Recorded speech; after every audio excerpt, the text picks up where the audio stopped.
This raises a lot of civil liberties concerns. Let me ask you, how many Muslims are in America? I don't know the number off the top of my head. So you're saying that law enforcement should surveil a number of Muslims, and you don't even know how many Muslims are in America? What I'm there saying, are 3 million Muslims in America. How is targeting Muslim neighborhoods constitutional? You cite that program, but it, of course, has been disbanded. And a former supervisor of that program said that in 6 years it never led to even one piece of intelligence, not an arrest, not a conviction. Senator, you know that surveillance program was in effect in New York. It has been disbanded, as you mentioned. You also know it didn't lead to any leads, any intelligence tips. They said it didn't work. In fact, this supervisor was quoted as saying that it involved paying undercover officers to sit in cafes frequented by Muslims drinking tea and eating sweets at taxpayer expense. We have a chief of police, one of the most respected chiefs of police, who was here earlier, who said there are no Muslim neighborhoods.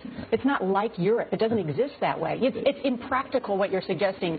Also, it doesn't suggest it would lead to anything. It's more of a political point that you're making. I have almost 1,000 Muslim officers in the NYPD. Ironically, when he's running around here, we probably have a few Muslim officers guiding him. Ted Cruz's comments infuriated me. That gives ISIS exactly what ISIS wants, which is to further alienate, exacerbate the tensions. There are heroes in these communities in Molenbeek, inside the suburbs of France, inside Germany, who are champions of inclusion, who try to reach out. It needs to go a lot farther, like Evelyn said. But to basically try and divide those and segment those communities exacerbates the inferiority that those communities already feel. There are so many people that say that your comments are decidedly anti-Muslim and that you're playing right into the hands of ISIS, that you're giving them ammunition to come after us, to really take action against us.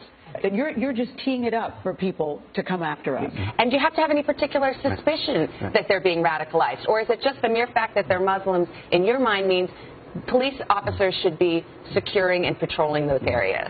For radical Islamic terrorists. That's not a similar problem that we have here in the United States. Of course it is. There are communities in America. Name one community, one city, where we have a large group of radicalized Muslims. 10% of doctors in this country, I've read, are Muslim Americans. Muslim Americans are entrepreneurs.